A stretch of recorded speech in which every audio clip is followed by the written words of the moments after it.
if you like it or you don't like it, it's proof in the pudding what I'm going to tell you. The Rambam, Mamer al-Sinai, was given in the Aseres HaDibros to Moshe Rabbeinu, the Aseres HaDibros, in the year 2448 from Bris Oilam.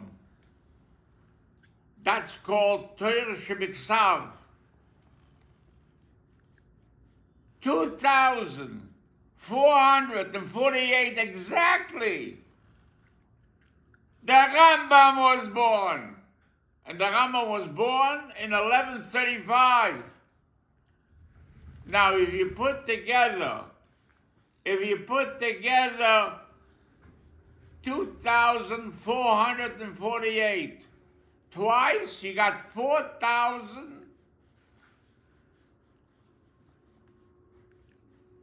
You got 4,896.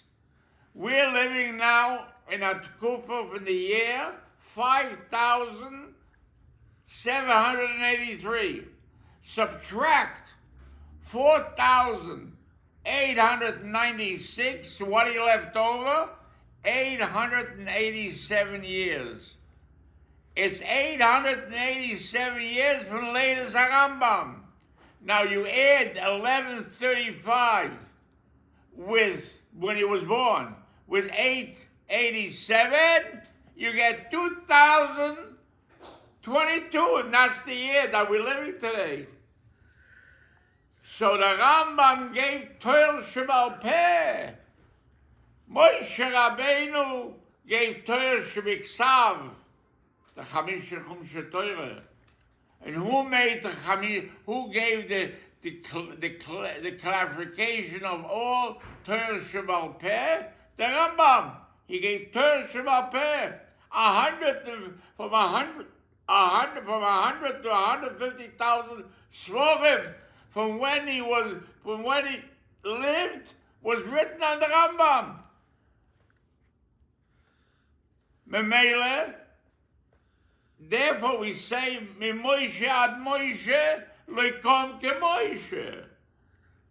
Because he gave Torah Shebal Peh.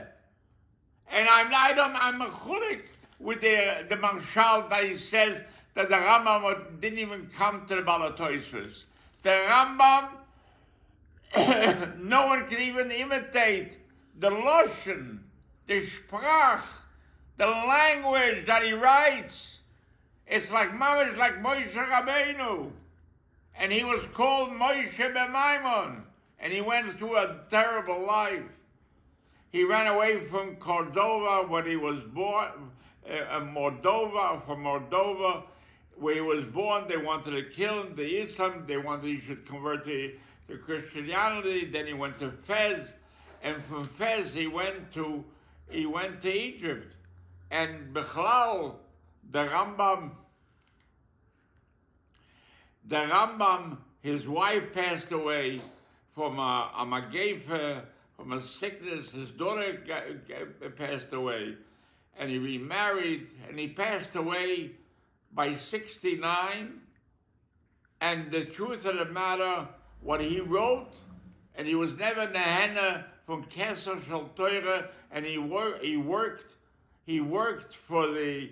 He was the doctor from Salamin, the king of Egypt, and he had a brother that used to be Mepharnasim, and he drowned. The ship sank in the Indian Ocean with all the rechush of the whole family, and he had to go to Fez and in Egypt to get a job, and he saved the Yemenites.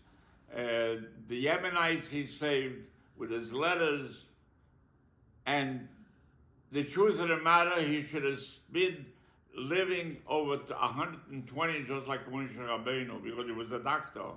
And what did he die from? because the Rabbeinu Yoina, because he writes in Perek Daled that you're not Dvar Hashem Bozo, that if you're nehene from Kisei Rabbonos is Dvar Hashem Bozo, and he writes against all the rabbis of all the generations that a person should have parnasa not from Torah. And the Rabbeinu Yoina went and burned the Rambam, the Nesher HaGodol, with the Moreh Nevuchim, and it made him an apikoros. For 300 years, the Rabbi Yosef Karo, that was a Sephardi, did not want to paskin like the Rambam because he was afraid that he will be attacked by people because the Rambam is apikoros. It took hundreds of years to cleanse his name. And with the Jews, by burning the Rambam, the Nesher HaGodol, took the Jews in their intelligence, and this is my personal opinion, 2,000 years behind time.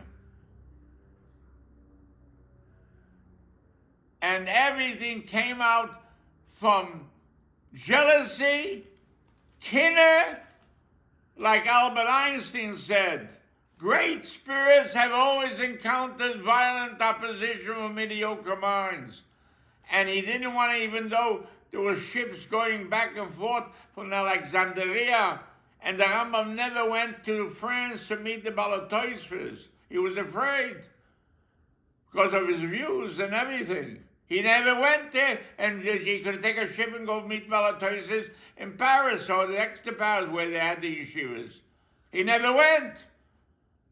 But the Rambam, Ein kamoya b'chol olam, and the Rambam would have lived, the Jews, throughout the world, and he would have been living for many, many years. And the Rambam died only because Rabbeinu Yoina burned the Rambam, and the Rambam writes in Peres HaMishnayos Sanhedrin that the main reason why people die is because of the daigas, the tension, and the aggravation, the daigas and the shigyoides that people have, that brings their death. And that, because he burned the Rambam, I never looked into Rabbeinu Yoina. He wrote a sefer called Shachat Shuvah Rabbeinu Yoina. The Keheles says that after you die, there's no more kinner. He wrote the sefer after the Rambam died, and I don't want to look into it. By burning the Rambam, put Klal Yisrael in their intelligence 2,000 years behind time. This is my personal opinion. If you like it or you don't like it, I could say what I want to say. The Rambam was, there's no one, when all the Rishonim, from ganz Klal Yisrael, no one could compete with the Rambam.